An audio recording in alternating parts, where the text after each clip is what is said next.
Good day, students, and welcome back to our third pre-recorded video. I'm your host, Mr. Q, and with me is a special guest. Her name is Reese, the Tabby Cat. And like last time with the last previous videos, you guys have learned about the 5 major traits that form a civilization and the 4 major river valley civilizations. This time you guys will learn about the first civilization in world history, ancient Mesopotamia. Let's begin.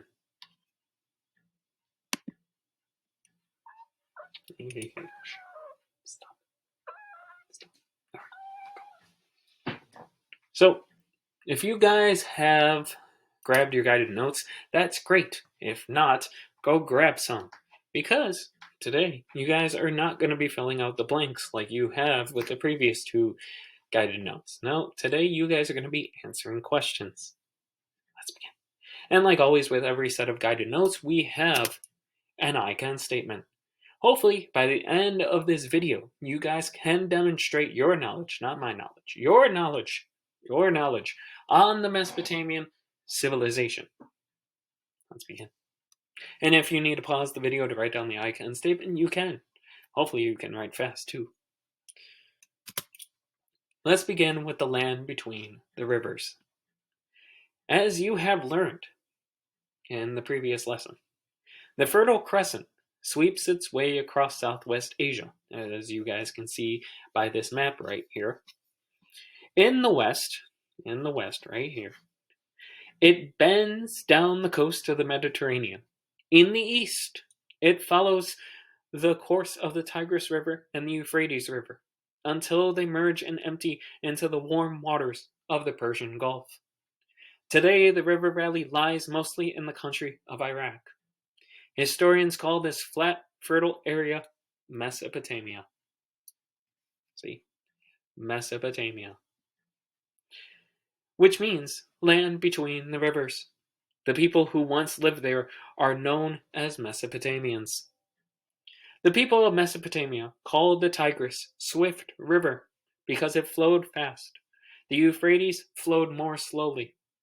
It frequently changed course, leaving riverside settlements without water. Both rivers flooded unpredictably. Mesopotamians never knew how or when much water would come. Too much, too little, or too late spelled disaster for crops. On the plus side, the often destructive floodwaters deposited silt in especially fine and fertile soil that was excellent for agriculture. In this way, the rivers brought life to the otherwise dry land of Mesopotamia and supported the early civilization that was developing there.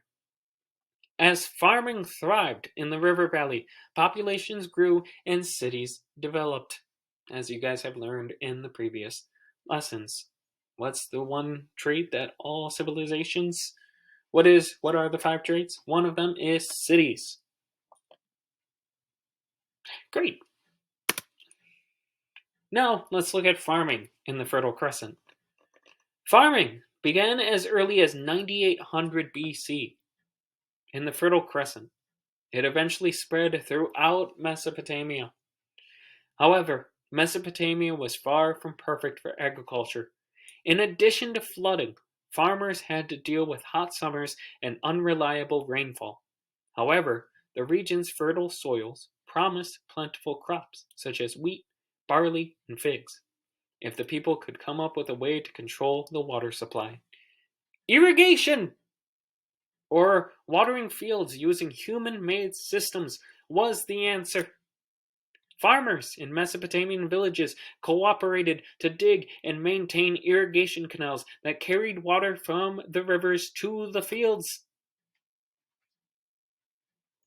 Farmers who stored rainwater for later used and built walls from mounds of earth to hold back floodwaters. We call those levees.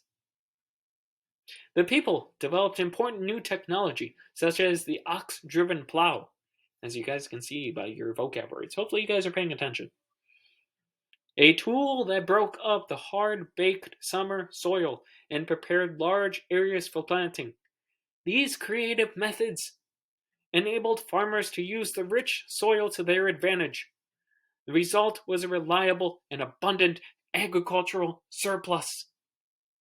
The ample food fed the area's growing population because food was plentiful. Food being plentiful. The people of Mesopotamia could afford to develop art, architecture, and technology. The agricultural surpluses allowed a great civilization to develop. And now, hopefully, you guys have learned a lot about Mesopotamia. I'm your host, Mr. Q, and I hope you guys can like, comment, and subscribe. And I bid you all adieu. And I'll see you